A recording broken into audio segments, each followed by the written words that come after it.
go for like a breakfast cocktail. Like a mimosa? No. Or like a Bloody Mary. No. Really just bourbon. Like an Irish coffee. No. I don't like the creamy stuff. Isn't there like a bourbon you could have with like bacon? Is that considered a breakfast cocktail? With Isn't that- bacon? Yeah, with bacon in it. Oh, I've had like a bacon shot. Yeah, I've had a bacon shot.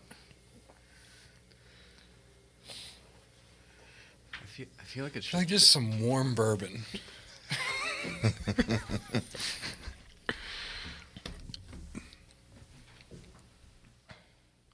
Like a hottie toddy. Hottie toddy. Yeah. That's the name. Yeah. Yep. You ever heard one of those? No. It's not a female, it's a drink. No, I thought I've never those heard of were- a hottie toddy. What's in the hottie toddy? Weren't those only if you're sick? I think. I don't know. Isn't it just like warm tea and you add booze? I think it's Like tea a- and you add whiskey. Oh wow. Yeah. That's interesting. I think Nick's into those. He is. Whenever we were shooting I mean, I didn't know what the fuck he was talking about because I never heard one until a couple weeks ago. We were shooting for the Black Friday release. Yeah. And like we're inside. There's 5 of us. There's 5 or 6 of us. So we're like out in the cold shooting content into the garage where it's warm, back out in the cold, like back and forth. Yeah. So all of us were all fucked up. We all got colds, sniffles. We're all around each Yeah. other, touching everything. So all of us had colds. Nobody had COVID. It was just a cold. Yeah. And so, like, I started, like, I was all fucked up, and everybody was, but we had to get the shit done. Yeah. So Nick comes in the next day, and he starts talking about a hottie toddy. I'm like, what the fuck are you talking about? Is that something, like, I don't know about? Like, I don't know. He's like, yeah, my mom made me a hottie toddy because he just graduated college. And I'm like, Oh wow. man, what the fuck is going on? Yeah. And then he said it's hot tea with bourbon and Yeah. honey and stuff. And he's like, it was delicious. My mom put way too much bourbon in it. I got a little tuned up before bed. And I'm like, I mean, that actually sounds pretty great. It definitely does. Yeah, Yeah. honey, liqueur, some kind of liqueur, spices. I'm gonna have to try that one day. Yeah. I don't know if I'm into it. I mean, maybe if I was sick and like, if I get too fucked up at home, like SJ's young, so he wakes up in the middle of the night. Yeah. Like if I get stoned or if I have a couple drinks like during the week or anything like it, it's kind of like I don't want the next day to be fucked up because Yeah. I'm all high and shit. And at 2 a.m., I like my stoned sleep, and I got to look at this fucking asshole wanting a goddamn granola bar at 2 in the morning. I'm like, all right, dickhead. And he stays up for an hour, and I'm like, this fucking sucks. Yeah, I Yeah. can understand. Yeah. But that does sound pretty kind of like I'm gonna have to remember that if I get the little- sniffles or little something. sniffles. Yeah. Popular in Ireland. Oh, yeah? Hot toddy. They keep the hottie out of the toddy. Maybe Nick added that with his extra flair. How about that hottie toddy now? I might just fucking break out the 40 and say, fuck it. All right, everybody. Good morning. Good morning. Welcome to the HWMF Podcast. I'm your host, Seth Feroce, here with my heterosexual life mate, Bob. Good morning. And the 2021 Toronto Super Show 212 Yes. winner, Yes. Mr. Dougie Flexx. Yes. How's everybody doing? Thank you. Round of applause Thank for you. Doug. Brother. Yes, Oh, yeah. yes, yes. Oh, Thank yeah. you very much. Doug, I was fucking beyond pumped up. Yes, sir. Doug, everybody, if you don't know, he's an Accent Sledge athlete. Make sure you go follow him. Yes. We'll put all the shit in there. Yes. But Doug just won his first pro show. This is he's an IFBB, 212 pound and under IFBB Pro. Mm-hmm. Won his pro show, first pro show over the weekend, and it was your pro debut. Yes. Yes. You've never done a pro show before. No, You sir. just turned pro last year. Yes. So you've done how many national shows as a Just one. You did one national Yes. show and turned pro. Yes, sir. And then you went on to this show Yes. and won your first pro show. Yes, sir. Like, that's a big deal. It's a very big deal. I know you know, but for everybody that is listening that doesn't know, people go their entire professional careers and never win a pro show. Yes. It is such a I don't even know how I'm at a loss of words because there's so much prestige and honor Yes. whenever you care about the sport as much as you do, Yes. and as much as I do, Yes. as much as many All pro bodybuilders do. Yes. So to win a fucking pro show is Yes. a huge deal. Yeah, I can't believe it myself. I'm still soaking everything in. You know, as I told you before, plenty of times, I have a lot of respect for the sport. So I do know how difficult it is. You know, like I said, not only to win a professional show, but to even just earn your pro card and become a professional. You know, that was a big moment in my life because it's just incredibly difficult. Bodybuilding is an individual sport. You know, so you have your coach and you have you have people around you who support you, but at the end of the day, it's you getting on stage by yourself, and you have to be able to handle the pressure and the nerves and be able to, stand in those lights next to those other guys that do the same thing that you do and come out victorious, man. So, yes, I'm just I'm still soaking it all in. I can tell. I mean, right whenever, more, because I was out with the family shopping, and I'm like, fuck, Doug's show. So I hopped on, and it didn't start yet, and then I was like, I'm like, who could have followed? And I'm like, Morgan, Yeah. your coach. So I hop on, I hit him up, and he's like, fuck yeah, Doug's killing it. Because, like, it's such a winning a show is such a big deal. Yeah. Because in bodybuilding, it's like people watching it. It's a different world being the competitor than it is watching it. Yes. Because whenever you're up on stage, there's so many variables that could come in. You can start sweating. You can start getting a little watery. You can start things can go quote unquote wrong on stage, and like you don't really see it happening, or like because you're so nervous and the nerves are so high. You're like, was I flexing my legs? Yep. Were my legs flexed? Yep. Like, because you've been standing up there for minutes and you're just so tense and holding everything. But like, whenever you're up there, you're just like, I hope everything is going well. Yes. But whenever I was watching you pose and watching you go through everything, so composed. Thank you. So fucking poised. Thank you. You looked like a professional on the stage. Thank you. And you were competing against two guys that were incredibly good. David Henry being one of them. The other gentleman, I can't pronounce his name. Yeah, Adolphus. He's a Toronto native. Yeah. He's from the area. And he was peeled too. Looked great. He was huge too. He was a big guy. But whenever you were up there, you just held everything so well. And like it was really awesome to watch. Thank you. Not I mean, what I was getting at was, like, whenever you're on stage, some people were like, oh, you're in the middle, you're winning. But then we've all watched shows where they did from left to right. Yep. Or right to left, like Yep. 1, 2, 3, 4. Yep. And we've all seen that occur. Yep. And everybody looked good at that show. Yeah. Everybody looked great. Yes. And then I'm like, Doug's going to win. That's Doug. And I'm like, Nah, they wouldn't fucking do that. Yes. They wouldn't do that. And it's crazy because after prejudging, Morgan hit me and he's like, dude, I think you got it. And I don't ever like to get too high on those kind of things because, like you said, I've seen it happen. It's happened to me before in a show where I was in the middle, and I took second place, and I'm like, how does that happen? I thought that was how you're supposed to be. So. I remember just telling him, like, we don't know yet. I still got to come out in the evening show, and I got to look better in the evening show. And that's actually, my experience in bodybuilding has been great, especially having somebody like Morgan as my coach, because typically after the morning show, most people just go eat whatever and do whatever, and they kind of have that mindset that the show is over. And he taught me how to stay the course. You work this hard to get to this point. You don't want to fall apart the second half of the show. So I developed a habit of I eat my regular food in between. I try my best to rest and just focus on that second part of the show and have fun, because we've seen that too. People come out in the second half of the show worse. The people who didn't look as good earlier come back looking better, and you lose thinking you already won. So You can't. I mean, it's we've seen that But I think that, and on a professional level, everybody get the gig because all three of you came back better in the evening. Yes.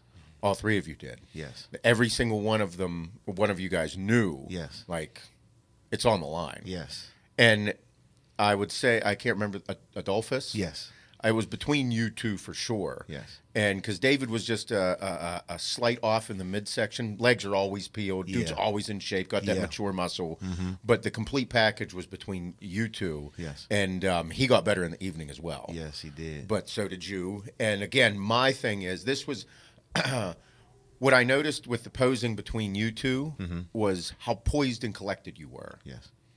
And that goes to show everybody, like, how important posing and having mental composure, like, you went through all of your poses as if you did a million times. Yes.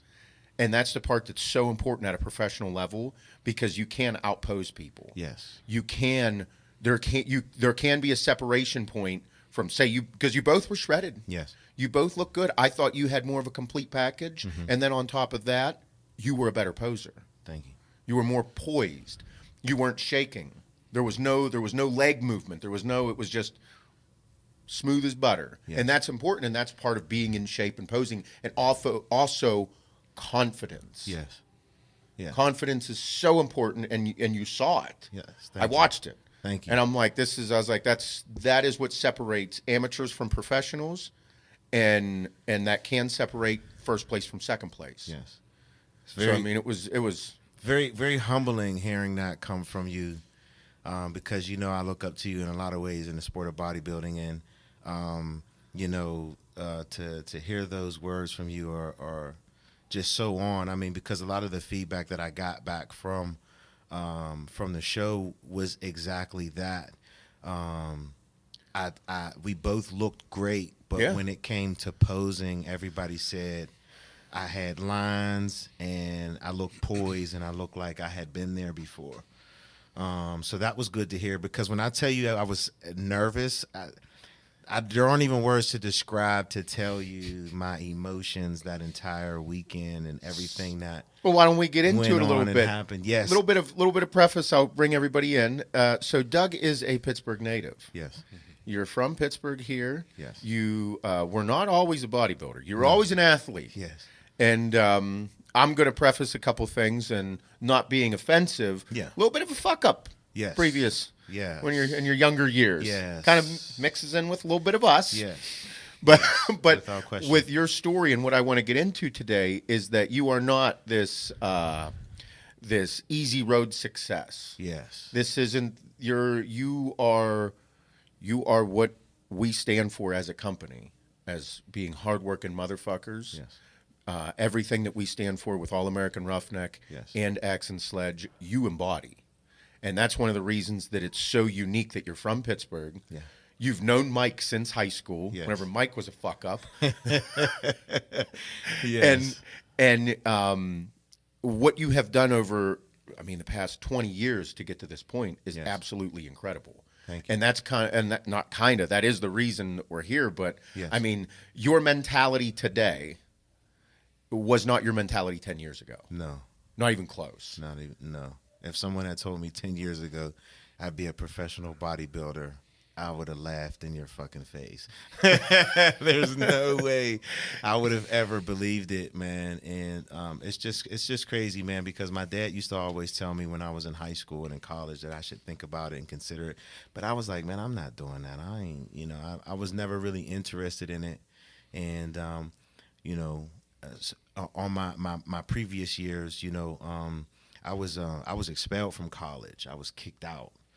And I went through a very, very long, rough patch. I went through a lot of depression, and it wasn't due to my grades. I was a good student, and I've always had, good behavior in school, but it was my out-of-school activities that landed me in a lot of trouble, and that was actually the period of my life where I thought my life was over.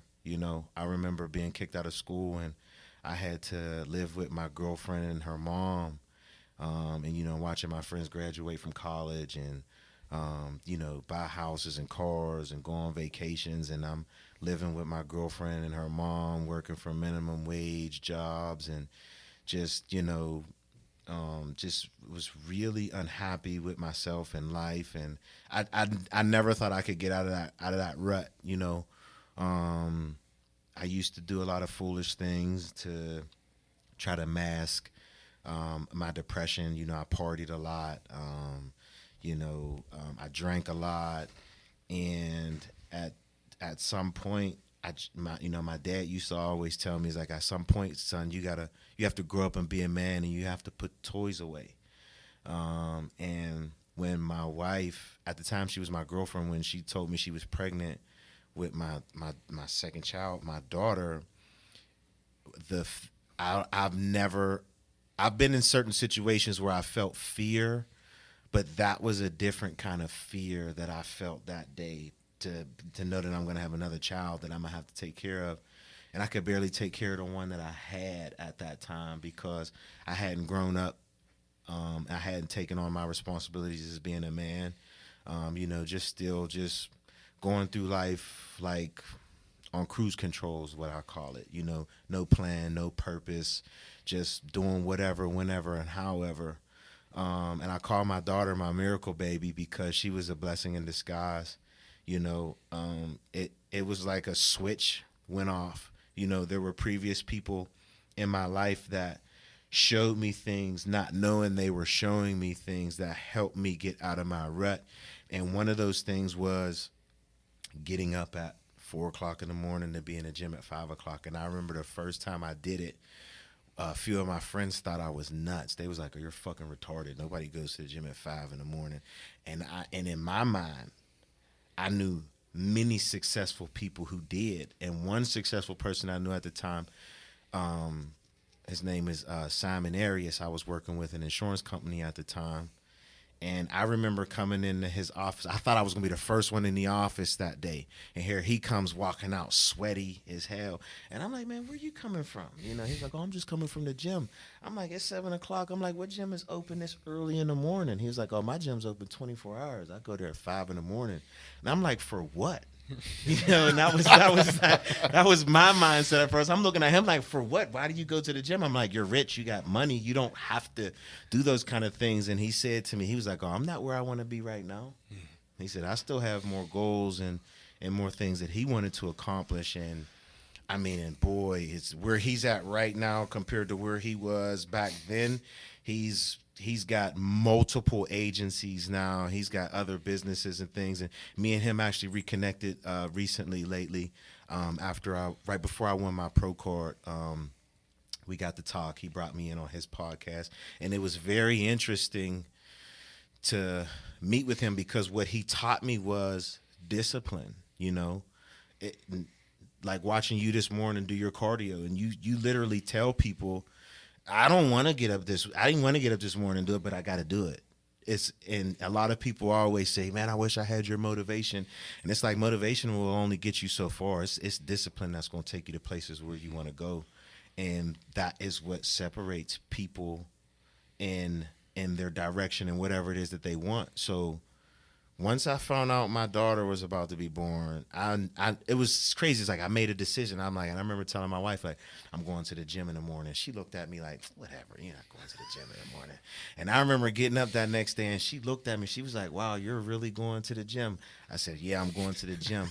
And I didn't know what to do, how to train. I was a football player, so I knew how to bench, do lat pull downs and squats. Yeah, I knew just the basic things. You were a phenomenal athlete. I appreciate it. You went to Woodland Hills, which is in Western PA here, local to Pittsburgh, which was a massive football school. Yes. Gronkowski went there. Yes. You graduated Steve Breston. Yeah, you graduated with who Who else was the? Steve Breston was my quarterback. He played in the NFL for 7 years. Ryan Mundy. Yeah, Ryan also Mundy played with me. He played in the NFL.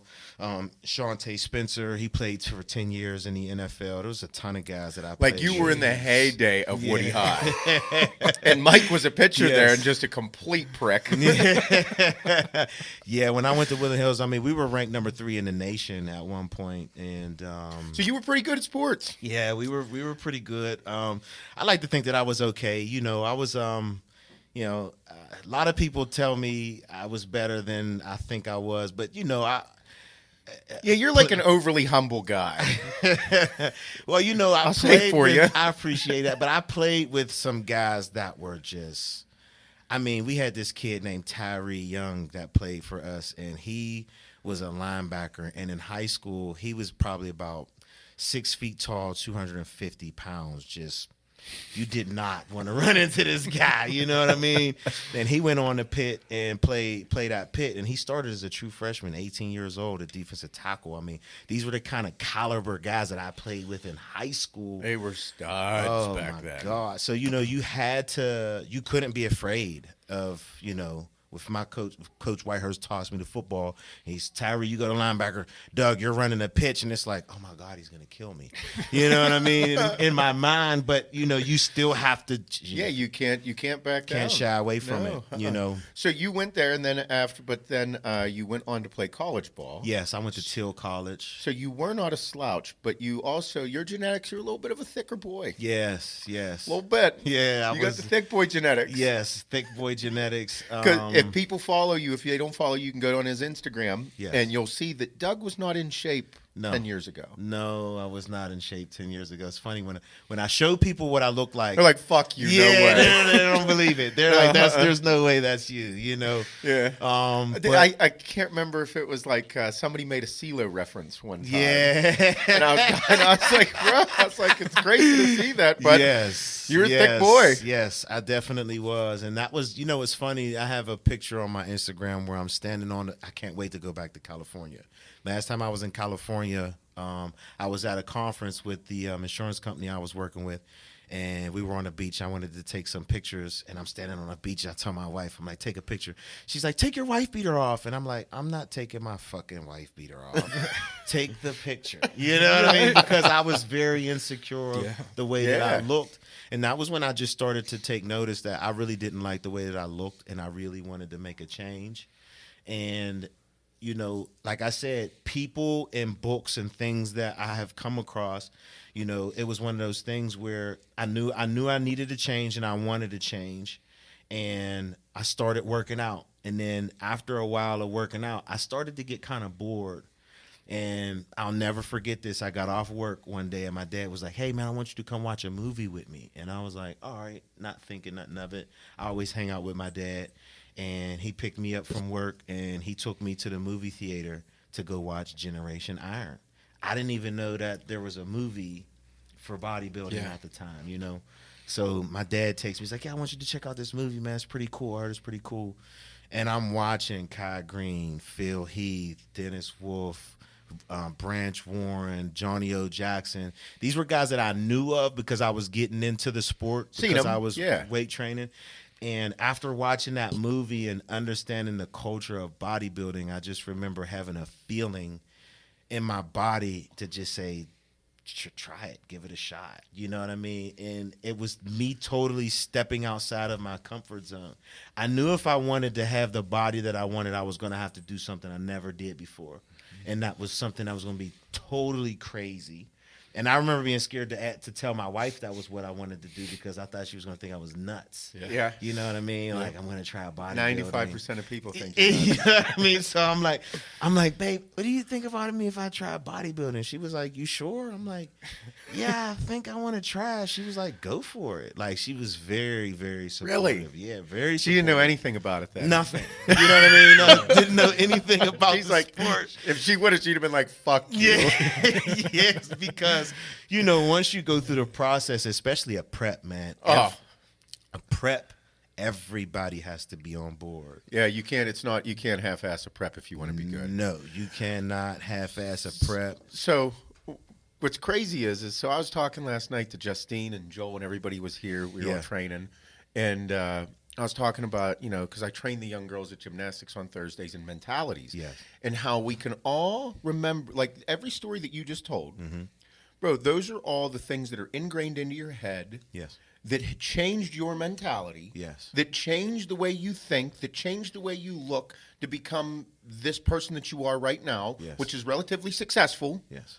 But like Simon had said to you, he's like, you're not even fucking close to where you want to be. Yep. You're not even done. Who the fuck's done? There's still a lot of work to be done. Yes. But all these memories we all have. Mm-hmm. Like you on the beach. Like, you're like, you can't wait to go back to California and take a picture in the same fucking spot. So something on that day like triggered you to be like, this is the time that I was like, she told me to take my wife beater off, but I didn't want to. Mm-hmm. I want to. Yep. But I know it's going to be a lot of work, so I'm just going to take it step by step. Yep. And you kept that to yourself. Yep.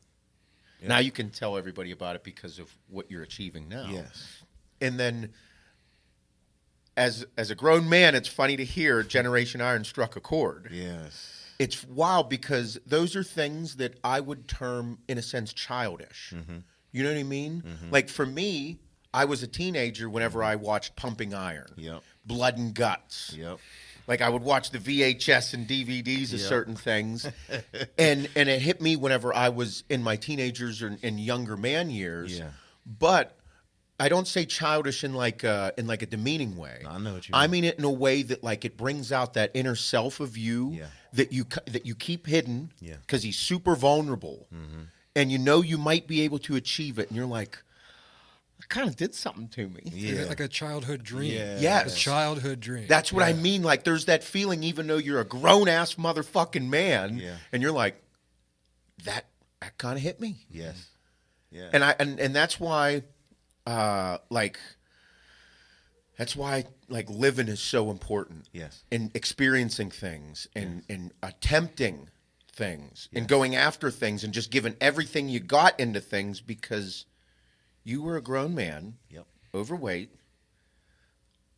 in a sense unhappy, wanted to go after something, and you're like, fuck it. Yep. And you're what? How old? What I was that? 31 when I did my first competition. 31. Yeah. And how old are you now? 37. I'll be 38 on the 26th. Yeah. It is crazy, bro. man. That's fucking insane. That's like me, how I did it when I was younger, just 20 years later. Yeah, man. You know what? It's funny, man. I remember after the 2017 Mr. Pittsburgh, the second time I did it, Dr. Victor Prisk, I ran into him. I used to always see him in the gym all the time. And he came over to me and he was like, man, you look good, man. Just keep it up. And I said, you think so, man? I think I'm kind of old. I don't think I can He's going to do tell this. you, fuck you, keep going. He said, no, man. He said, you're not old at all. He was like, you're like kind of like in your prime years when it comes to bodybuilding. And he explained to me that.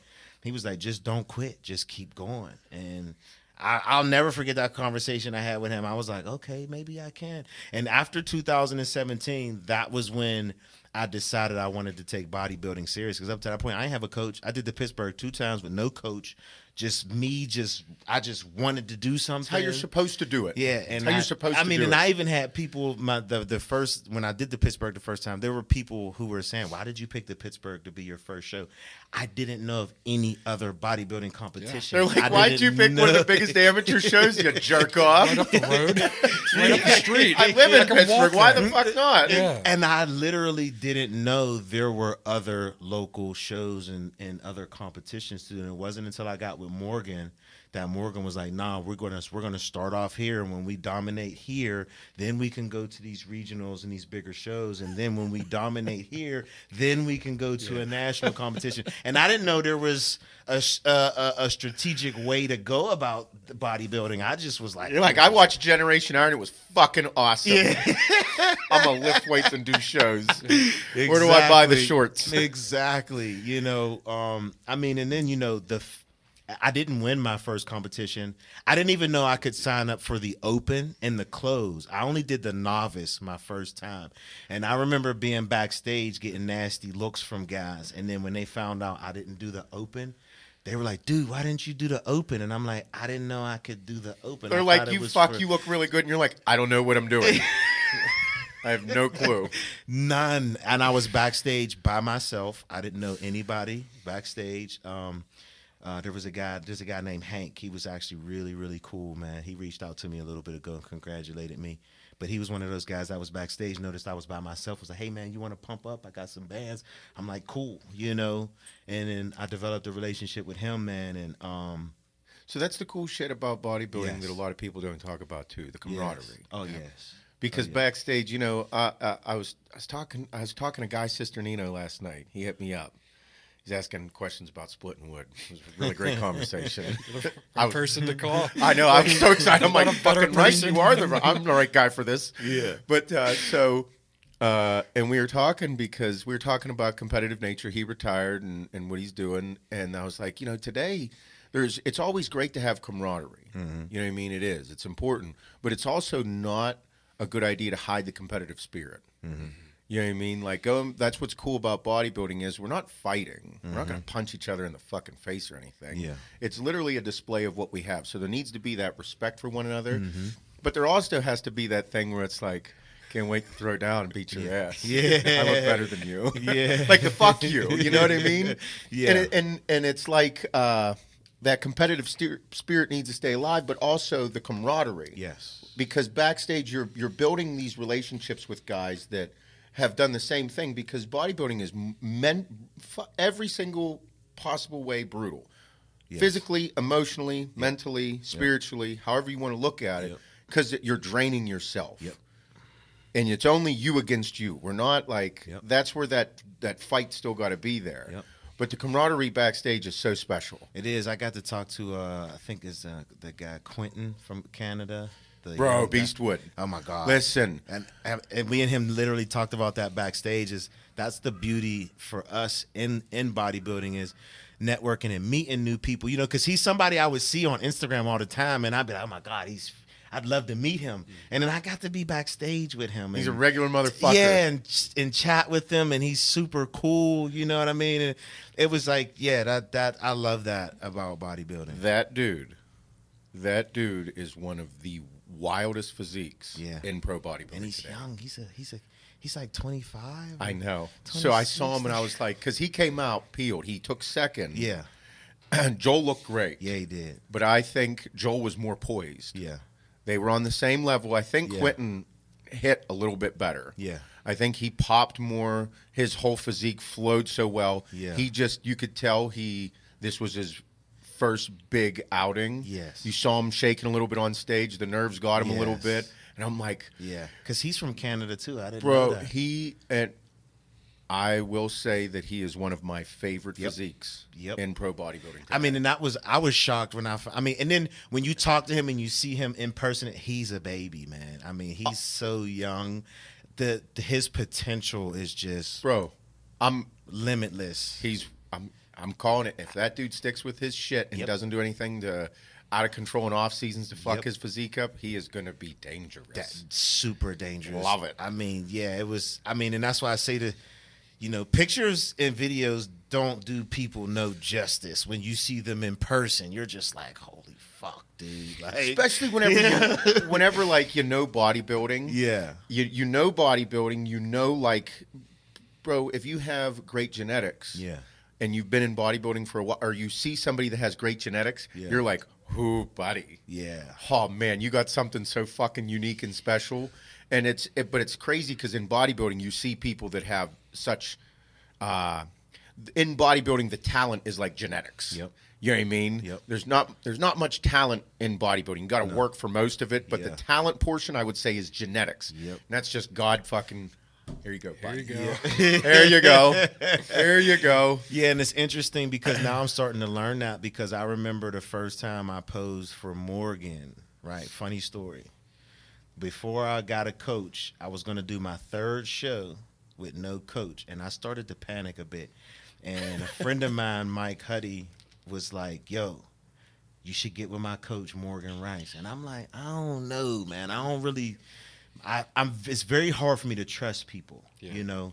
And there was about 5 or 6 weeks up until the show, and I'm like, hey, I don't think he can do nothing for me, Like, it's too close. He was like, Doug, just trust me. Just reach out to him. Then I had a couple of other people tell me that they didn't like him. He's mean, this, that, and the third. So when people said that to me, that actually actually intrigued me a bit because I like my favorite football coaches were the mean ones, the ones that other kids didn't like. But I knew that they weren't being mean and it wasn't personal. They saw something in me that I didn't see in myself. So I reached out to him, and he was like, sure, dude, I can help you out. Come pose for me. So I went to his gym, and you know, it's him, another guy named Ken, Brian Boards, couple of guys, you know, they're big as hell. I'm looking at these dudes like, oh my God, they're freaking huge. You know what I mean? So we go into the posing room. He takes his clothes off and he starts posing. And I'm like, oh my God, he's huge, you know? And then Morgan tells me to take my clothes off and I pose. And he says, I got some good news and I got some bad news. And I'm like, well, give me the bad news first, dude. He said, well, the bad news is we're both doing the same show. I'm like, fuck. My heart hit my nuts. I start thinking about all the horror stories I hear of letting guys coach you who compete. And then he said, but the good news is you're probably going to beat me. Right? So I'm like, what? He was like, I'm like, no way, dude. You're like 240 pounds. There's no way I could beat you.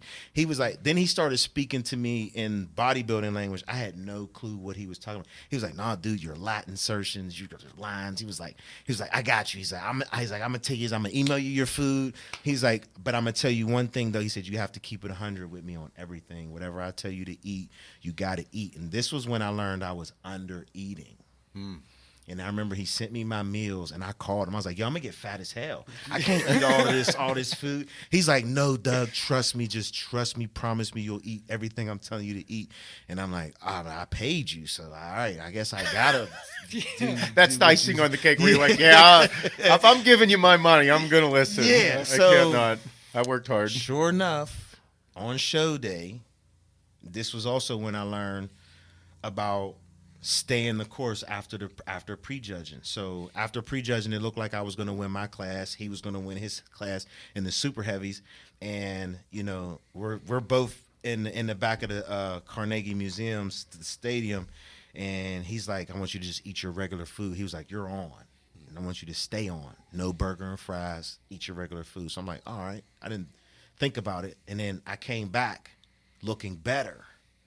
And me and him battled out for the overall, and I won. And I just couldn't believe it. Like, he didn't hold back on me. You know, he could have sabotaged it so he could win. You know what I mean? He could have, because I've heard stories of coaches doing that, but he didn't. And from that moment forward, I trust him with everything. You know, I jokingly say this all the time, but I'm serious. He could put deer balls in my meal plan. I'm going to find out where to go get deer balls and I'll eat them. You know what I mean? Because he hasn't steered me wrong. And I've had other coaches come at me and say, hey man, I can help you get to this next level, and try to pull me away from him. And I'm like, nah, man, I'm gonna stick with my guy, man. He got me here. And, you know, and he's learned my body just like, you know, he even said after the first show, he said, dude, I can look at you. I know what to do with you better than my own body. That's what he said the other day. Yeah. You know, he was here, and I was like, how's Doug? He's like, I'm gonna yank everything out of him. And I was like, really? He's like, oh yeah, I know what to do. He's like, he's not like a normal competitor. He's like, just him being older and then his body type with his skin. He's like, I'm gonna pull everything out. And I'm like, man, that sounds awesome, but it also sounds like it's gonna suck. It definitely does, but it's amazing how the chemistry that we have, you know, because I'm also one of his competitors that he doesn't have to like baby you. Yes, he doesn't have like, you tell me what I need to do, I'm going to do it. So, and that's one thing that whenever people are searching for a coach, I always tell them you need to be able to have a connection, but you as the person need to be coachable. Yes. And you as an athlete, you're super coachable. Yes. Like you said, it's not easy for you to trust people. And it's like, yeah, but when you do, it's like, yeah, I'm with you. Yep. You're in it. Yep. And that's what every coach dreams of. Yeah. But it's that thing, too, where these people trying to pull you away, you might not have that same connection. Yep. They might have a laundry list of competitors they did well with, but if you don't connect with people, it don't matter how fucking good you are or they are, it don't work. Yep. And it's something that's that fun part about bodybuilding that I love, that it's not, you can't, there's no way to measure that. Yep. There's no way to measure it. It's just a connection, a bond that is something that's unmeasurable. Yeah, and I love how I can, like, I'll ask him questions like, why do I need muffins? You know what I mean? Like, I remember one time after I got done working out, he was like, I want you to go to a Sheets or whatever. He said, I want you to get a steak hoagie and Rice Krispie treats. And then an hour later, send me a video you post. And I'm like, what the heck is, and this is when I'm learning all of this stuff. And then I remember after I ate that steak hoagie and Rice Krispie treats, I seen veins just coming everywhere. I'm like, what the fuck is going on in my body? You know what I mean? And then I'm posed for him and he was like, yeah. And then he's, and him having, in every prep, my food has been different every time. Like nothing has been like the same outside of like, your regular basic foods that your body can process and digest. But the process leading up to the shows and certain things that'll have me eat and stuff like that has always been different, man. And it's been crazy the kind of role that we've been on once I got with him. Well, that's also the fun part. That's the experience. The experimentation of it all is like, what is going to occur from this? I mean, because, like I said, when I decided I wanted to take bodybuilding serious, I knew I needed a coach, and watching other professionals, reading about other professionals, learning from other professionals, you always need that extra set of eyes. And you always need somebody who's going to push you, right? So, like, when I get with Morgan and Morgan trains me, he kicks my ass every time. You know what I mean? I can train hard, but when I'm with him and, I'm with Laser and I'm with other guys like that, they take me to another place in training that sometimes it's hard for me to get on my own on a consistent basis, So it's cool to also have a coach that will train hard with me and push me. And, my first leg day with him was funny, right? So, you know how you think you train hard and then you get with somebody else and then you're like, oh, I wasn't doing shit, right? So I go train legs with him and, he's watching me on the leg press. I'll never forget this because it was one of those moments where that was when I started to learn about training and bodybuilding, right? So I had to do a set of 20 reps on the leg press before I went to go do front squats. So I put 4 plates on the leg press and I do 20 reps and I rack it. And he walks over and he says, I hope that wasn't your top set. And I looked at him and I'm like, yeah, you want me to do front squats next, right? He was like, nah, sit back down. So he pushes me back down in the seat. He throws 4 more plates on each side. So now there's 8 plates on each side. He's like, you're going to do this for 20 reps. And I'm like, dude, there's no way I'm going to do it for 20 reps. And there's no way I'm front squatting after this. It's going to be impossible, dude. Like, what are you talking about? Yep. So he's like, come on, let's go. And, I did it, and it was brutal. I mean, I remember just looking at him after that like, dude, I'm done. I can't fucking front squat now. He was like, get up. And I'm like, oh, my God. Like, get up. Like, what am I doing with myself? You know what I mean? I'm just like, so then we go over to the front squat, and then when we front squat, and at the end of that leg day, I just remember sitting down in the locker room, and my legs just felt like they were just swelling up by the minute, and then I just had that epiphany, like, this is how I'm supposed to train. This is, if I want to be good at bodybuilding, this is how I have to train. And then I'm like, and he's probably the only person that I would allow to do those kind of things to me. Because I remember one time I was doing leg extensions and it was burning so bad. I tried to get up and he pushed me back down. And he's like, fucking finish. You know what I mean? And I'm just like, and I finish. But it's like him teaching me those, the way you're supposed to train to take your body to that next level. It's like now, after winning the Toronto Pro, it all makes sense because, my wife said to me before I got on, she was like, how do you think you look? And I'm like, I won't know until I get on stage. Like, that's always my mode. I don't ever like to think I got this. You know, like I like to claim my victories through my training, my cardio, my food, and things of that nature, and you know, let the cookie crumble how it crumble. And I always know how I'm gonna look when I get on stage. That's where, you know, we all look good on Instagram.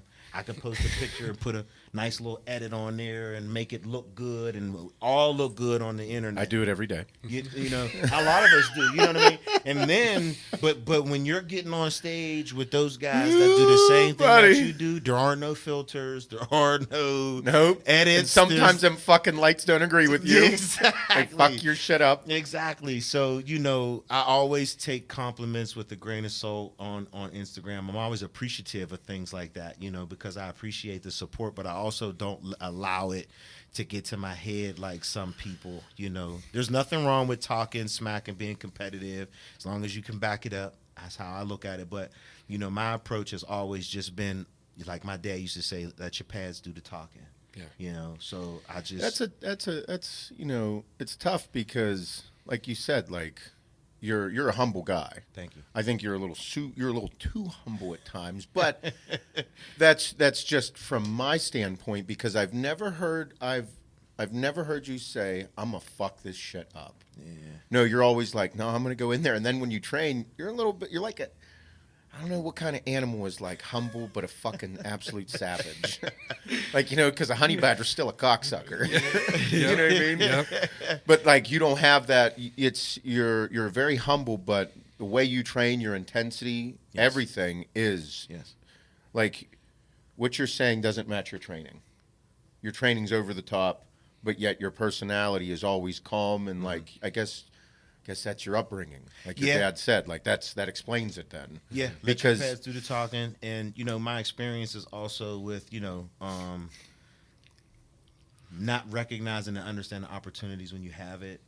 You know, me being kicked out of college has a lot to do with that too. I just realized that, you know, I'm not promised tomorrow, and I just want to do the best that I can at everything that I do, and I want to always motivate and inspire other people to do the same. You know. I want to be that positive light for people. And, you know, I just know that I like to stay an even keel. I don't ever want to seem like I'm arrogant, you know. Yeah, you're allowed to be, though. A little bit. Not arrogant, confident. Yes. But I could see, I mean, it's not your style. Yes. That's not how you roll. You're like, yeah, I mean, like, I don't know. You just have this calmness about you, yet just absolute fucking animal in the gym. I appreciate it. Coming from you and whenever you pose, compete, everything. Thank you. It's unique because there's not many people like it. Thank you. I mean, yeah. No, that intensity isn't like taught. Like that's just something you have. You know, like going back to like him having you do leg presses and then like front squats, like after that, like I remember really training back with you, and like our last exercise would be deadlifts, where that's usually my first exercise because like I want to throw down and I want to like, I want to pull 315. Yeah. Well, no, we're gonna do it at the end, and like you're not gonna be able to pull. What Yeah. pull. But Like, if you what can the pull fuck? 315 at the end, you're a little bit of a yes. badass. Yeah. Right. So like that intensity, like a lot of people, they want it, they have the heart, but they don't know. They actually have never felt the intensity. Yeah. And I think sometimes that's only learned through a good coach, a good training partner, someone that's been through the shit for 20 years. Really good point. You know, that intensity is, I mean, I noticed it. I'm not a bodybuilder. I noticed it when going and training with other people at my level or my intensity or training with my coach. Yep. Bro, it was such an eye-opener. Yep. I'm like, I've been hitting it hard. I've been hitting my workouts. I've been doing all my shit. Yep. And then someone shows you how it should have been done. I'm like, oh, fuck. Oh yeah, that was. I was like doing it 50%, I think. Yeah. 60%. Well, I mean, I remember know? like, so I trained with Hani. And Yeah. Hani he's one of the most brutal. He That's what's cool about coaches. Yes. Like you said, they're pulling things out of you that you didn't know you had in you. Yep. Because all of us want to protect ourselves or protect our children or protect our people. Like you have kids, you know. Like your son, you're hard as fuck on him. He's 14 years old, 15 years old, crazy athlete. You're like, I got to watch his ass. And then you're like, I hope he meets good coaches as well. Yes. Other great male figures in life Yes. to help keep his ass accountable for his shit. Yep. So over in gymnastics, same thing. What I've been learning is like every parent wants to protect their kid, and it's all through society. They want to protect their children. Yep. No. But as a coach, fuck him. Yes. I know that kid's got something in there Yep. that is incredible. Yep. And There we're are gonna bring it out. there's incredible things in every single fucking person on the planet. That's right. You got to dig them fuckers out. That's right. They're in there. That's right. And if you keep that shit protected, if you have that protective layer over this fucking gem that you got down here, and you never let anybody get through this and break this motherfucker and yank it out, it ain't ever fucking coming out. Nope. And that's what's cool, like you said about you being coachable and you being the mean coaches or the people that look at you and say, shut the fuck up. Yeah. Get your ass back in that fucking leg press and do more, motherfucker. That's right. He was maybe more eloquent, or I say motherfucker along with it, but it's like for me, that was whenever like Hani realized that with me when I was training, and he was overbearing and intense with me, and I'm like, I remember I'll never forget we were in San Jose training his FST 7.2 video, and like it was fucking out of control, out of control, and I'm like, bro. Like, bro, am I supposed to train like this every day? Because, I mean, I train pretty fucking hard. I love training. That was my shit. Yes. And he looks, and, you know, we were filming and stuff for the video, and then, like, we were at dinner, and he's like, no, dude, you can't. I was like, dude, I'm fucking cooked. Like, I puke during arms. This was a bit much. And he's like, no, dude. He's like, these are the types of workouts that you need to be able to understand this is where you are. He's like, you did this. But you will not be able to handle this every single day. So, but these are things that you need to achieve to test your limits. And he's like, motherfucker, you got the shit. But you will not recover the same way if you do this to every single body part every single day. So there's this line, but that's what is also separating, and that's why certain pros, certain people talk about like when to push or when to do like a quote unquote pump workout. And it's like, oh, pump workout. No. My pump workout might be like really intense to you. It's not. But it's not the fucking puke during arms or literally dry heaving during legs. But you have to do those things, in my opinion. You will not get to that next level without like this gut check. Gut check. You know, that's what I like to call it. You know, because like I said, man, I speak very highly of my coach Morgan, man, because he's taught me so much, and he's also taught me the importance of rest and recovery. You know what I mean? And so a lot crucial. of times, there are a lot of people who don't believe in it, and that's fine. You know, whatever works for you. You know, I always say, whatever, if that works for you, fine. You know, but once I started to really understand rest and recovery and how important that is, and you know, in the sport of bodybuilding, that's when your muscles are growing. Is when you're resting. They're not growing when you're in the gym. You're tearing them up. You know what I mean?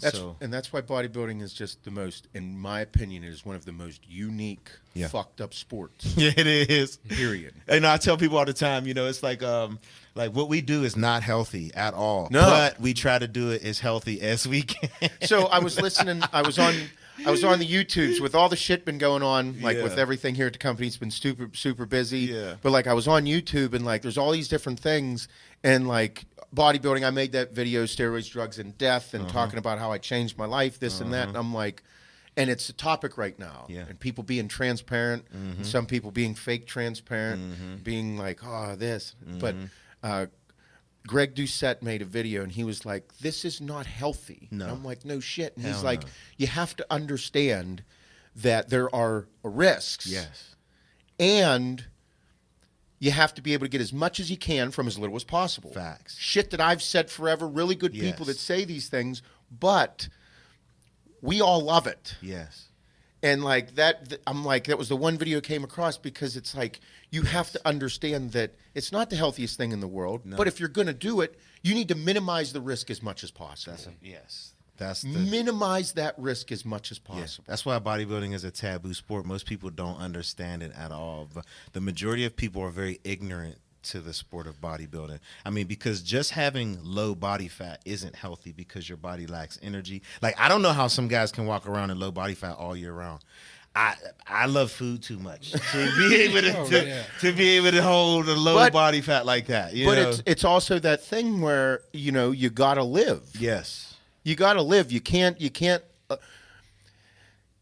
walk around a fucking zombie. You can't walk around a dead guy. Yep. And whenever I say that, I don't mean that like mentally lethargic wise. I mean that like just as a boring everyday. Yep. You never go after anything. Yep. And this met with your personality, and it's brought you to life. Yes, it has. You're doing things that are so profound here that it's like, this is incredible. So minimizing the risk is the most important thing to do. Mm-hmm. Yet, motherfucker, you got to live. Yeah. Because, like my regret is not competing more. Mm-hmm. And whenever I look back upon it, I'm like, there's no reason I shouldn't have did it. Mm-hmm. And there's no reason people shouldn't go after things in life that they dream of. Yeah. Like, no, because we also know how fucking short-lived life is, whether you bodybuild, take steroids, or whatever you do, no matter what. Yeah. Like motocross guys, I think they're the craziest fucking people on the planet. Like anybody that's like, oh, taking steroids is stupid. I'm like, yes, I know. Yeah. But it's a risk I'm willing to take. Yeah. And then I look at motocross guys and I'm like, yeah. Mm-mm. I think that I've learned that too. Like, why would I jump over a 200-foot cliff? Yeah. I mean, I broke every bone in my body, but I'm still alive. I'm like, bitch, you can't even do nothing for 8 months. Yeah, I mean, and, you'll never be the same. When you think about it and you put things in perspective, everything you do is a risk. I mean, you know, there are people who have never drank alcohol, never smoked cigarettes or taken any kind of drugs, and they die in their 30s or some stupid shit. Yeah. Or their 20s. You know what I mean? Yeah. So it's kind of like you got to live your life for you and not give a fuck about what anybody else thinks. You know, I always tell my kids, when you're an adult, you can make adult decisions.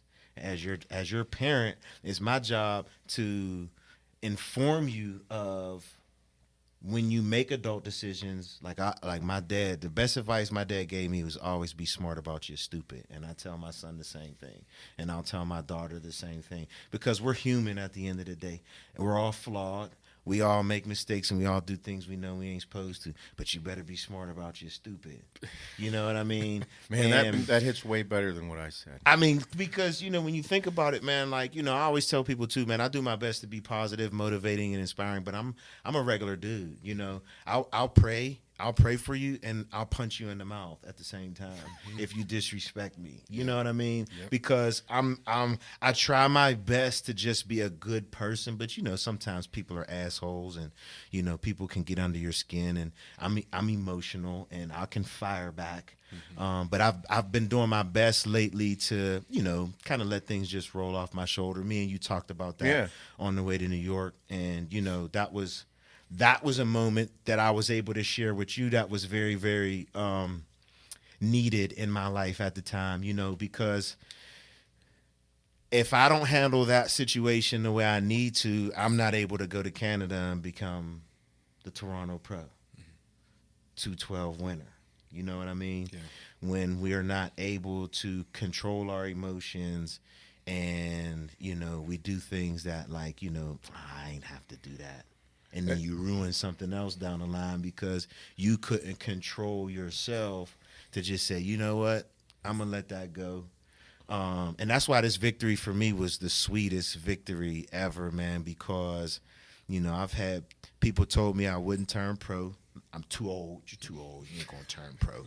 So not only did I turn pro, I won the Masters. Then I won the Open. You know what I mean? I didn't even have to do the Open, but I'm like, man, I paid for it. Let me see what I could do. Fuck yeah, see what I could do against the young guys. You know what I mean? Let me see what I could do against the young guys. And I ended up winning twice. Won my pro card as a Masters, and I won it in the Open. And then I got to competing the overall with Nick Walker and Marty Fitz. I was huge fans of those dudes before I even got to meet them. Mm-hmm.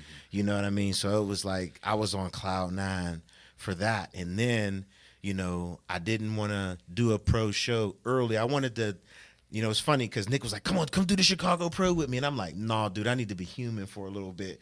I'm like, I prepped for 9 months. I need a break. You know what I mean? I need to let my body relax, heal. And then you qualified and then went and won. Yep. Yeah. I said, I'll figure out what I want to do. And my original plan was to do the Japan Pro, but they had too much COVID stuff going on over there. They hadn't picked a venue. So I picked the Toronto on a whim. It was a few weeks after the Japan. I was in prep, and I said, Morgan, I could drive to Toronto. That's a 5-hour drive. He was like, really? I was like, yeah, I could drive there. He wasn't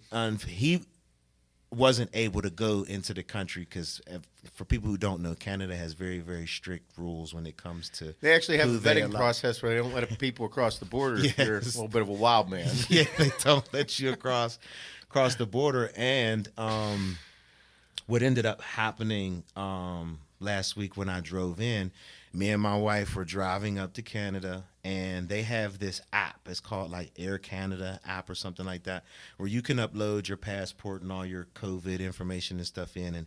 And she's logging that stuff in. We get up close to about Erie, and she gets a message saying that she won't be allowed to get into the country. What? Yeah, because they said she wasn't considered fully vaccinated. Because she got her second shot December 1st, they said she needed to have it 14 days before she can enter the country. So we're like, but we have COVID. We just took COVID tests to say we're both negative. Right. We don't have COVID, so she should be fine. Guess what? They didn't care. We called Border Patrol. We called everybody we could to try to get my wife into Canada, and they said no. So I had to turn around and drive my wife back to Grove City so that she could meet her mom there. I mean, and when I tell you, it was probably one of the most emotional things that I went through, and I'm like, this is how my weekend is starting all fucking ready. I'm like, oh my God. So you went to the show alone? Yeah. I dropped her off. That was hard. She's crying. I'm crying. I'm just like, trying not to get emotional because it was hard. I was afraid. I've never been anywhere by myself like that ever. So, I just was like, I gotta, I signed a contract. I gotta go, and I drove up. And it was funny because when I got there, the lady tells me at the border, she says, you were supposed to get your COVID shot within 72 hours. You're slightly outside of that. I can make you turn around. And I'm like, you got to be shitting me right now. I'm like, she said, but you have a competition. Good luck. Gave me my passport and everything and let me go through. I'm just like, oh my God, thank God I'm in. You know what I mean? And prior to that, I wasn't active on social media. I just wanted to get into Canada. Like my goal was to just get into Canada. And then guess what? As soon as I got into Canada, guess what happened? I couldn't use neither one of my phones. I had zero service. So as soon as I get into Canada, my phones go dead. And, I still had my map thing on, so I'm driving in. I know my wife's calling me. I can't call, answer, anything. So I get into Toronto, and Toronto, their highways are just ridiculous. Out of control. Yeah, it's like... It's the New York City of Canada. Yeah, I mean... It's fucking ludicrous. So I missed my exit, and I ended up somewhere... I don't even know where the hell I was. I'm, like, panicking. My phones aren't working, so it wouldn't reroute in my camera. So I pull over on the side of the road, and I'm just like, you got to be shitting me. Like, I don't know where I'm at. It's dark, but my other phone, so I grabbed my other phone, and I was actually able to put the address in the map in my other phone. So I ended up making it to the hotel super late. I'm pissed. I got all these bags. I'm by myself. I'm just like, my negative things just started sinking into my head. So I finally get in the hotel. I'm able to use their Wi-Fi, so I'm able to call my wife, and then, I'm able to call Morgan, because I know Morgan was tripping, like, what the hell's going on? I got the videos. I need to see what you look like, so I'm just like, I'm going through it, and Saturday was when it really hit me. I was in my hotel room. I did my fasted cardio that morning. I remember just coming back to my room, sitting on my bed, and I don't remember feeling that down on myself like in a long time. And I really started questioning myself, like if I even look good enough. Why am I here? My wife isn't here. I actually considered leaving and going home. My anxiety was just through the roof. I just was like, you know what? I almost just said, fuck it, and went home. And Morgan sent me a message. And my son sent me a message. And, when my son sent me a message, it struck a chord because there was no better feeling than my son encouraging me to do my best at the show. And he said you can show everybody in Canada what corners do. And for him to be proud of his last name, like that was just, It's a lot. man, I'm sorry. It's everything. I'm trying not to get emotional, but that really, so when I got that message, I was like, I know if I go to the gym, I'll feel better. It's like, let me find a gym, gather myself. And I found Pure Muscle Fitness. And I go to the gym and I train. And the muscle doc, Jordan, is there. And I was, I'm a huge fan of him. I follow him. And I asked to introduce myself to him from the lady at the front desk. And he was very, very, very welcoming. Gave me some powerful, encouraging words. It was funny because I'm like, can I just shake your hand? He's like, dude, a guy of your caliber being a fan of mine, of course, And he's talking to me, and I actually ended up finding him through Brandon Marshall. He's a professional athlete who's from Pittsburgh. He used to play in the NFL. And I started following him, and, we're talking, and he's just being so nice to me. He took a picture with me. He posted it on his Instagram, said I was his favorite new 212, said good luck to me. He was like, you got it.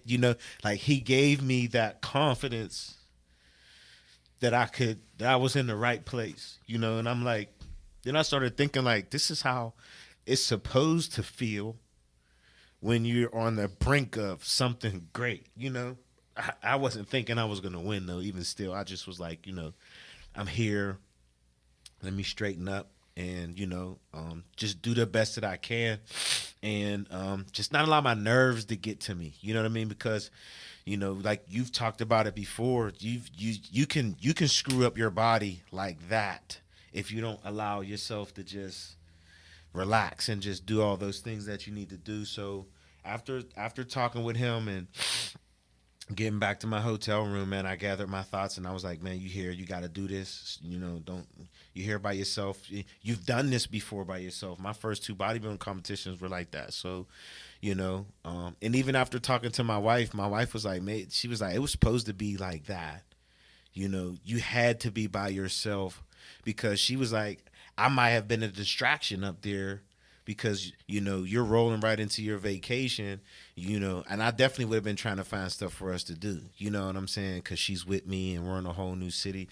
And she just was like, man, maybe that's how it was supposed to be. You were supposed to be up there by yourself because, she was like, we here, we watching, we gonna support you and everything. And, so for me to do the show by myself, I'm backstage, all the Canadians, everybody's Canadian back there. Mm-hmm. I don't know anybody, and then after the show, everybody knew who the fuck I was like crazy.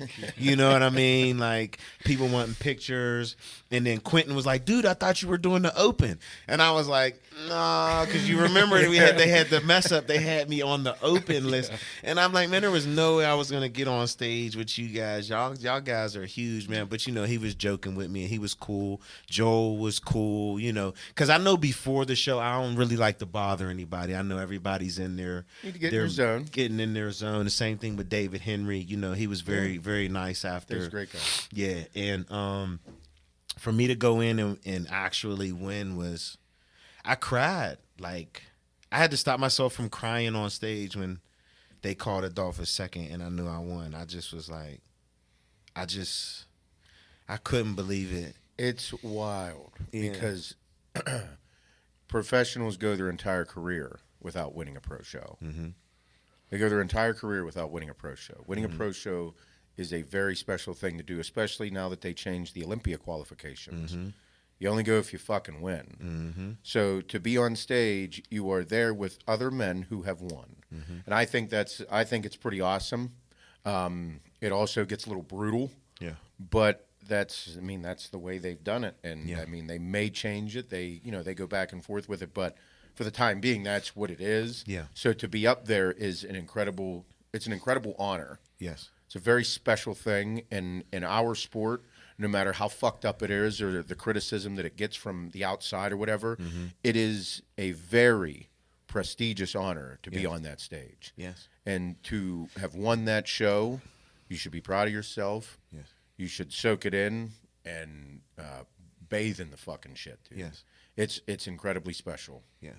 Because those other guys that you beat worked very hard to get to that point as well. Very true. And for them to be happy for you is a special thing. Yes. And everybody knows that it lit a fire under their ass Yes. to work even harder to be able to do that as well. Yes. That's what's unique about it. Yes.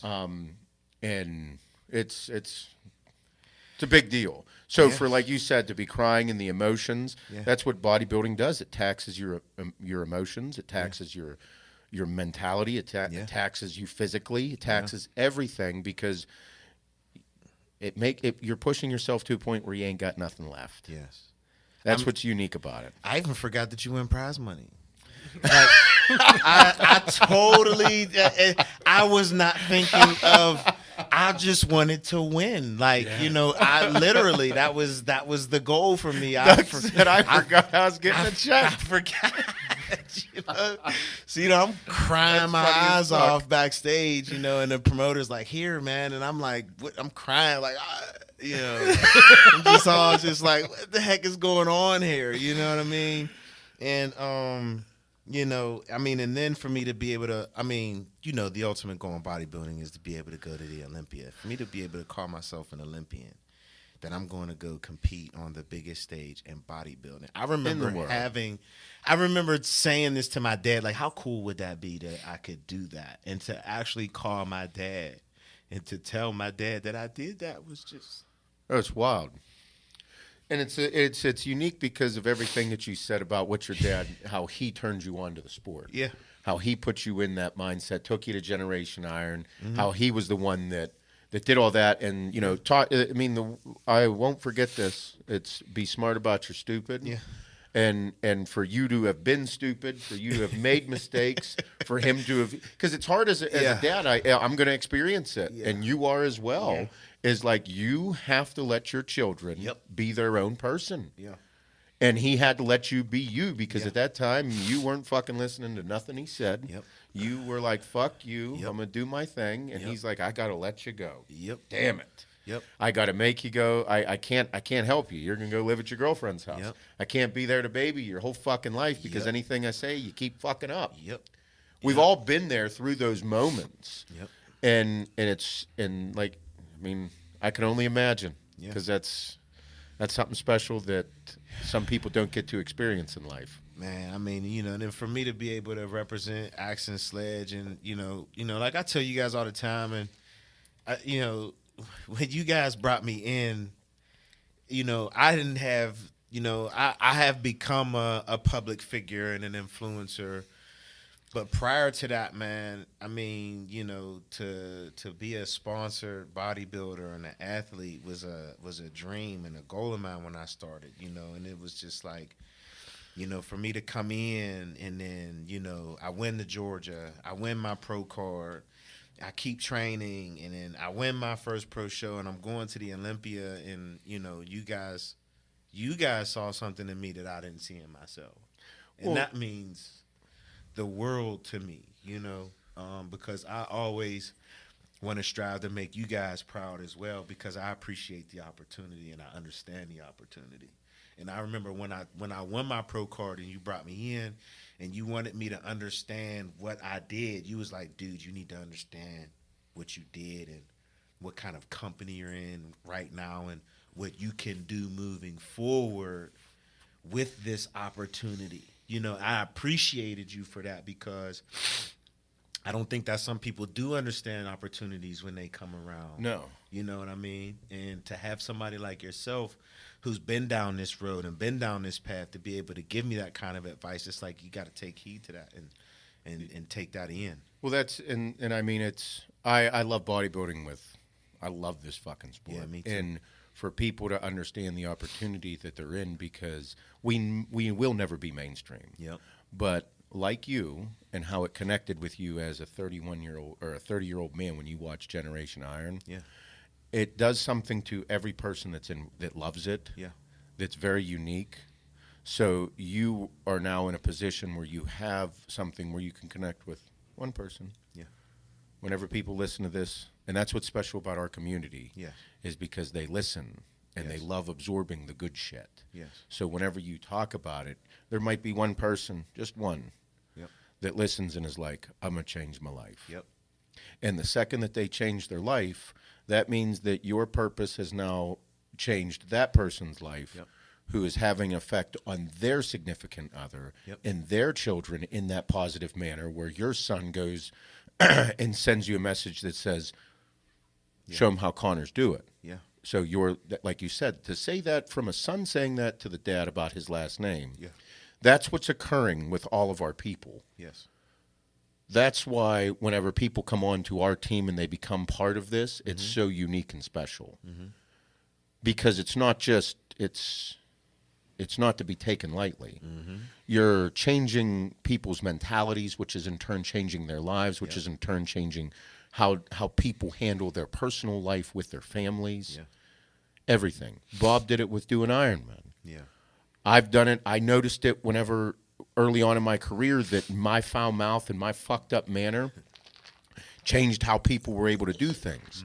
It was whenever I was a young pro. I was at a venue. I was at Nationals in Georgia, and I was there, and there was a small group of people, and I was just speaking to them, and I was flying off the handlebars saying fucked up shit, and there was and I said at the end of the conversation, I was like, you know, stay in school, don't drink and drive, don't do hard drugs, and wrap your dick up. You know, and I ended it with that like, you know, I always end a video with something fucked up. Yeah. And I look over and there's a grandma standing there. I'm like, oh, fuck me. Like, God damn it, Seth. You know, I'm 25 or 26. I'm 26 at the time, I think. I'm like, you just had to say it, huh? Yeah, yeah. So then, and she's walking up to me, and I'm like, fuck. Yeah. Well, it turned out she was raising her grandson. Didn't have any parents. And she's like, everything that you just said at the end there, I tell him all the time. Yep. She's like, but because you said it, he's going to listen. Yep. And at that point, I was like, never changing. That was the one thing I loved about you when I found you on YouTube was you say what's on your mind and you don't hold anything back. I love people like that. I think that is rare because sometimes there's nothing wrong with having a filter and understand like, all right, maybe I shouldn't say this. Yeah. You know what I mean? But what I was getting at was the uniqueness of your, like whenever I was talking about your opportunity, because that's just me. Yes. That's my delivery. That's how I do things. But the same thing occurs because people that like how I speak and like how I do things, those are certain people. Yeah. But those people also might connect differently with how Bob delivers and with what Bob's doing. Yeah. And the same thing goes for you. That's why this is all so special, and it's great to be able to expand and have like minds. Yes. Be able to do bigger and better things together. Yes. And that's why, you know, every single morning when I'm doing my cardio or every single night, one of the two, it hits me where this company is bigger than any one person. Yes. So having people like yourself on the team, and now having people like Martin, Jeremy Potvin, Vincenzo, all these people that are becoming parts of the team, and we're expanding, the people that we bring onto the team, I don't want people that just want to be part of Axe and Sledge because of the brand. Yes. I want you to, or because of the name. I want you to be part of what we're building in the brand and the concepts. Yes. And that's like whenever I was telling you about the opportunity. Yes. And motherfucker, you are capturing this moment. Thank you. And how you're talking today and these things that you've said and being smart with your stupid, like that's huge. That's something that people need to take in and like hold it tight to them. Thank you, man. That was the best advice my dad ever.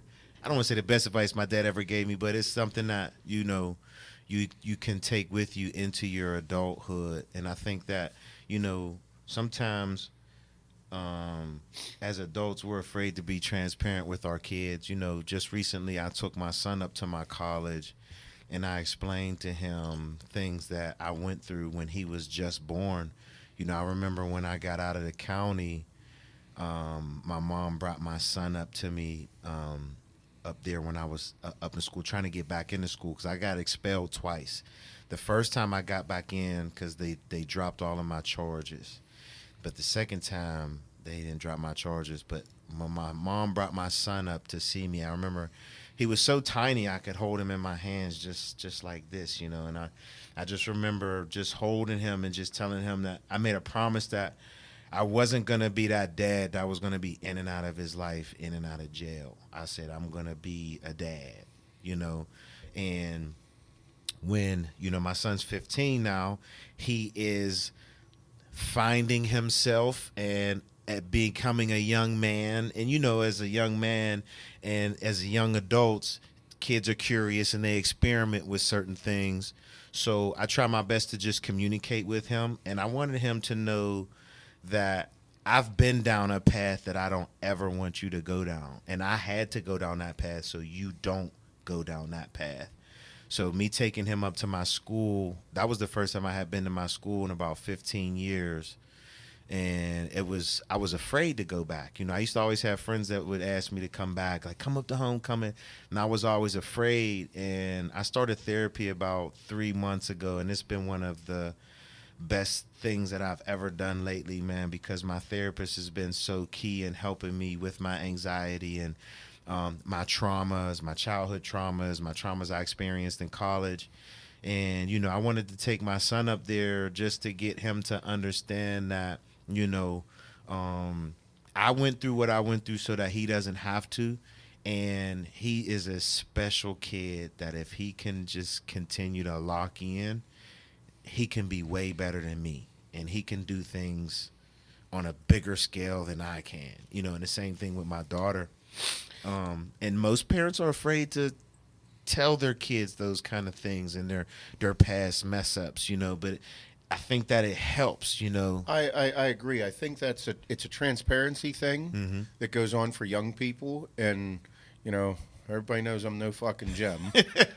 There's moments that Bob and I get on here and it seems like we're almost glorifying our fuck ups. Oh, I mean, and our good times. Because, they're experiences, you know what I mean? And that's tough because you're kids. You're yes. like, I want you to live life and experience it like I'd said. Yes.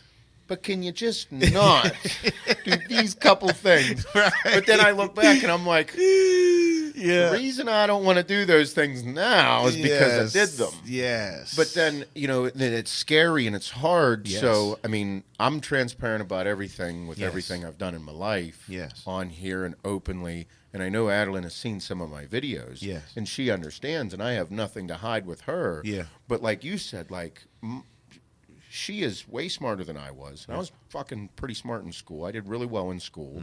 But she's smarter than I am. Yeah. And then I'm like, and the talent that she has, and she is more determined at her age than most grown fucking adults. Yep.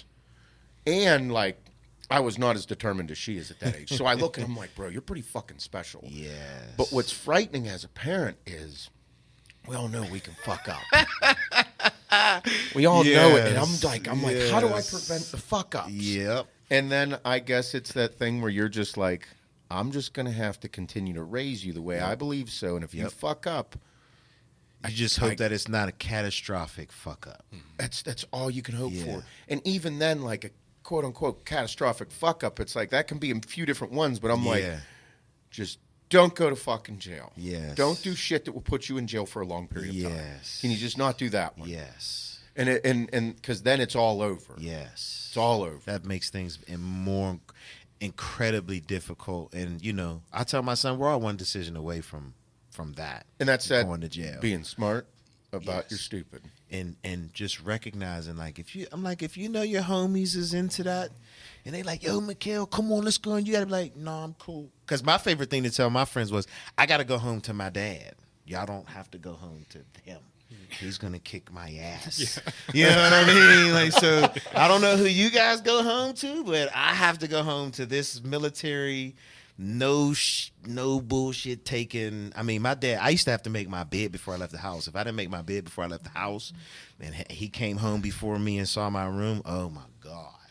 And again, that's tough because once you went to college, you found it. Yep. I tell everybody, I will find fucking trouble. Yep. I'll find it. Yep. If I'm not occupied, I'm finding trouble. It's a fucking guarantee. Yes. So- Yes. And those are things that I'm like, Adeline hasn't got to that age where she knows. Again, I'm glorifying it. Yeah. She doesn't know how fun trouble is. Yeah. Yeah, I mean, because, you know, my therapist said to me, she said, Doug, think of all of the stupid stuff you did before the age of 25. Because she was like, your brain isn't fully developed until you're around 25. Yeah. And I'm like, you're right. I did a lot of dumb shit before I was 25. I mean, I've done some dumb shit. And immediately after I did the dumb shit, I'm like, why did you do that dumb shit? Like, why, Doug? You didn't have to do that, but you did it anyway. You know what I mean? So it's like you said, you know these things are going to happen. And as a parent, you want to try to prevent that and help your kids stay away from that stuff. But it's like you gotta. The story of my life. But again, you still can be successful. Yes. Because next is like Yes. even if you fuck up, you Yes. lose or you win. Yes, You it's know- all a learning experience. You know what you're doing tomorrow? Yeah. Doing work, motherfucker. Yeah. It don't matter if you Yeah. make $1 million today. Yes. You're still going to go to work. Yes. It's just like whenever you started, we were talking about, you brought up Simon. Yeah. And it's like, doesn't matter what you're doing today Yes. or what you did yesterday. Yes. Still got to wake up and go to work tomorrow. That's right. And that's the thing that I drive home with my kids and I continue to say in my head is like, it don't matter. Like, I still fuck up. Yeah. I'm still going to make mistakes. I'm still going to do dumb shit. We're human.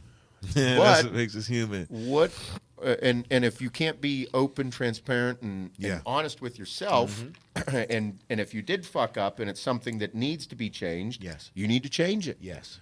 You need to own up and just be like, Yep. okay, I can't do that. Yep. And then it only becomes a problem Yes. if you keep doing that same dumb shit. Yep. Yep. So and being smart about your stupid. Yep. And then also understanding that win, lose, or draw, Yeah. you still got to go to work. That's right.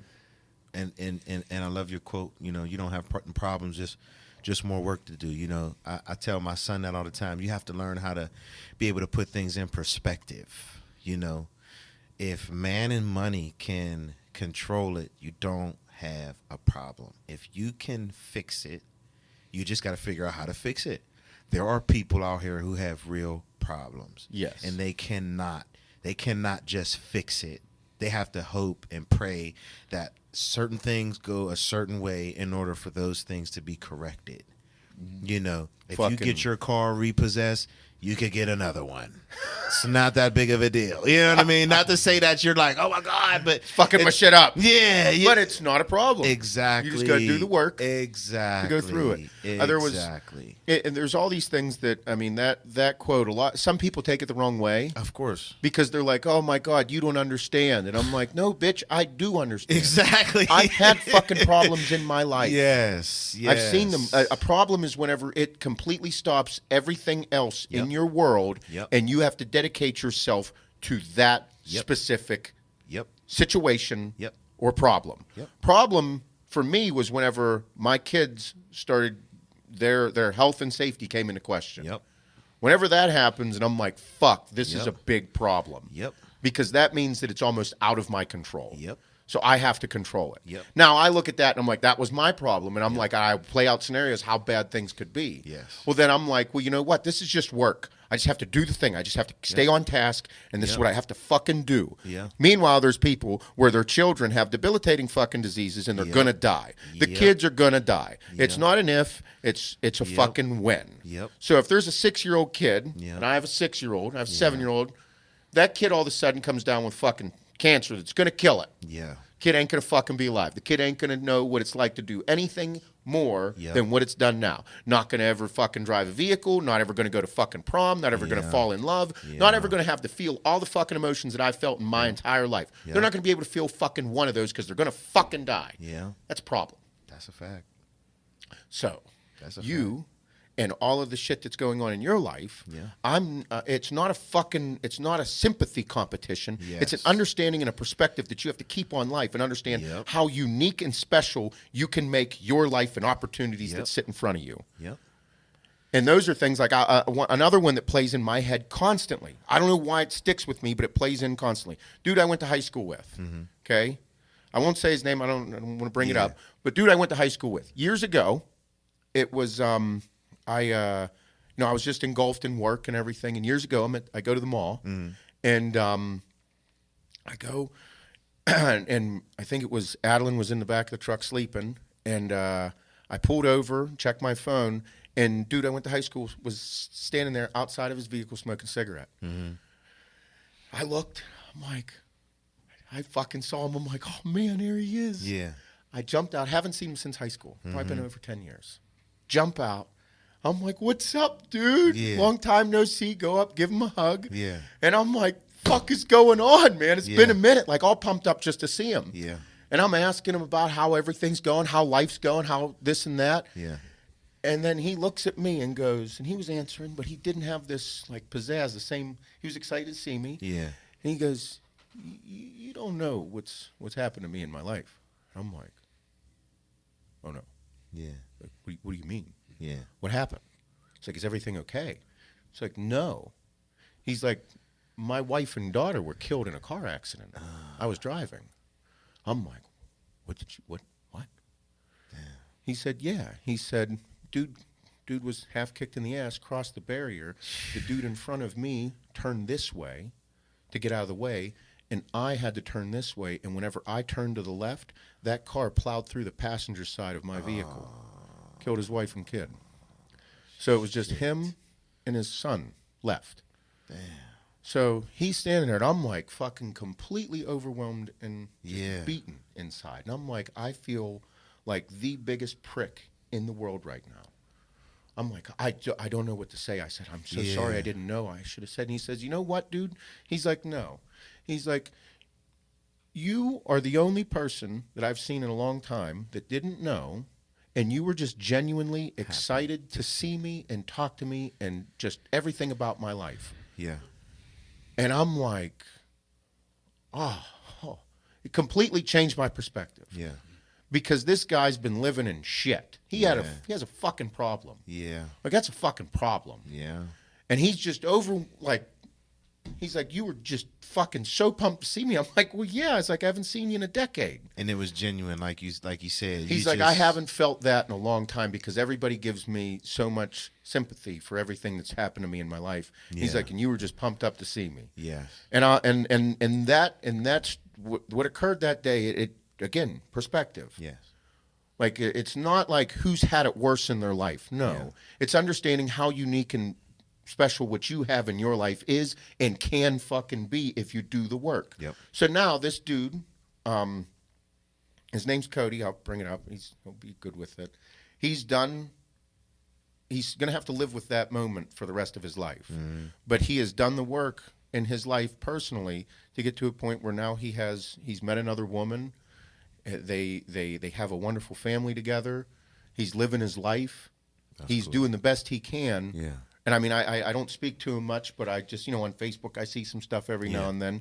But the dude's he's doing great. That's good. But I mean, that's still things that he has to live with inside of him. But those are the things that we have to keep in perspective. Yes.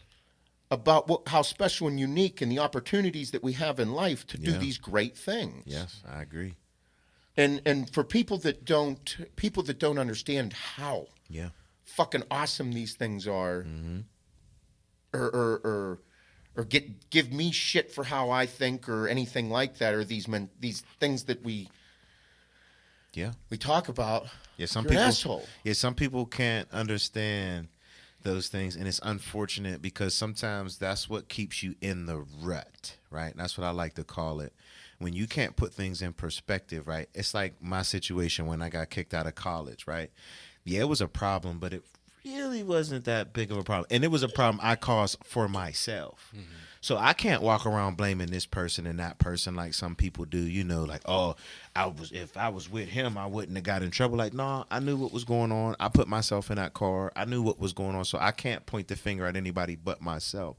So, you know, and when you're in a place of not recognizing these things, you stay in that dark place, and you need to be able to be like, you know what? I can get myself out of this. But it has to be you believing in yourself that you can get yourself out of it, you know, because that's exactly what happened to me. I was, you know, I've had thoughts of killing myself. I had suicidal thoughts before my daughter was born, you know. I just felt like I couldn't get things right in my life. Like I just couldn't, like no matter what I did, I couldn't do anything right. And I realized it was my mindset. It was just changing everything. Find the positives and the negatives. All right, this happened, but this positive thing comes out of this. You know, it's cliche, and you know, and some people will say like, oh, you can't be positive about everything.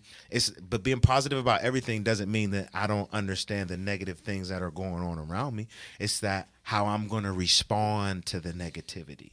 Because we're all going to have trials and tribulations. We're all going to have those speed bumps. Those things are going to happen in your life. But how are you going to respond to them? Yeah. Are you going to tuck your tail and woe is me? Or are you going to figure out how to fix it? And if it's something you can't fix, like your child coming down with a terminal illness, that's a fucking problem. And that's why what we have is so special. Mm-hmm. Because that mentality, we've been talking like that, and then that occurred with Zoe, where we were able to come together as a whole entire company. Yep. A whole company came together. Yep. A large group of people came together and did something profound. Yep. And that's why what we have is so special, because whenever you have something in your life that you need assistance with, whenever you are like, dude, I feel beaten right now, mm-hmm. you can reach out for help. Mm-hmm. You don't have to be this gung-ho fucking stiff dick cocksucker all the time, because whenever you're not at times, you need to be able to lean and ask for help and say, dude, need some shit right now. Dude. Yeah. And that's something that a lot of people aren't good at. Yes. I'm not. Yeah. I'm very bad at it. That's how I find trouble. Because I'm bad at that. That's how I find trouble, because I will do things that are not good for me. Yeah. That I get into that rut. Yeah. And whenever people hit them, they'll hit them for a day, they'll hit them for a week, they'll hit them for a month, they'll hit them for fucking years. Yeah. But you can reach out, and those people it's just one conversation. Yeah. It could be one conversation. Yeah. It could be one text message. It could be one thing, or maybe some perspective on life that will be like, there it was, motherfucker. Mm-hmm. There it was. Yeah. And that's why, like, I was thinking about it this morning. I found a page on Instagram. I was scrolling through, and I was like, man, this is a cool page. And I'm like, all the shit that they're saying on this page is nothing but good stuff. Yeah. And in life right now, we don't have too much good stuff being publicized. Yeah. It's all a bunch of negative, fucking scary shit. Mm-hmm. And I'm like, this page is pretty cool. Yeah. I was like, it's talking about things where people are helping people. Yep. People are lending out their hand to help one another, because society actually is good people. Yes. I do believe that, but there are people that are just scared, they're nervous, they're afraid, and then that's whenever you get into this, it's a bad mindset, fearful, scare tactics, things like that. They're not good. Yep. But no, you're right. You're right. It's perspective. Yes. I think that you brought a lot of that today. Thank you. I appreciate it, man. Thank you for being on. Yeah, this is. Yeah. There's a good bit of quotes that I think Jay and Shane will be able to pull out of here. Cool. That people need to listen to this whole thing. Yes, there's a lot of really good, but that you got to be smart about your stupid is something that a lot of people, especially young people, can understand. Because whenever you said it, dude, you could do a lot of dumb shit. You just got to be smart about it. Yep. And it's like what other people have said, the minimizing risk. Yes. understanding that risks need to be taken in life Yes. to do great things. Yes. But be smart about them. That's right.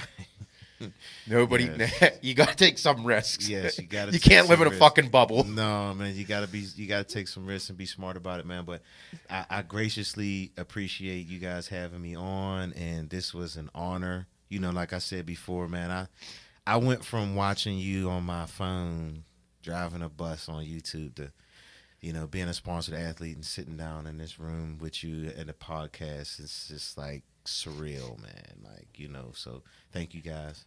No, we appreciate everything. It's our honor, dude, to have you here. Seriously. Yes, thank you.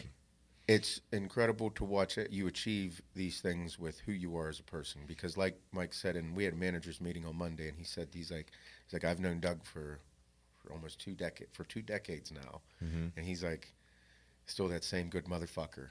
Still got good heart. Appreciate it. And to watch, and he said to see how far you've come and how hard you've worked to get here is pretty incredible. That's awesome. It's very, very high praises coming from Mike, man. I'm very appreciative of those kind words, man. And from everybody here, man, like, you know, Shane watched me from the beginning, you know, Pat and Mike, and, you know, it's definitely There's nothing better in my opinion to see a hometown person Fuck yeah. work hard and be nationally known for the things that they're achieving. Thank you. It's incredible. And we're going to the O. I know, I'm fucking We're going to the fucking O.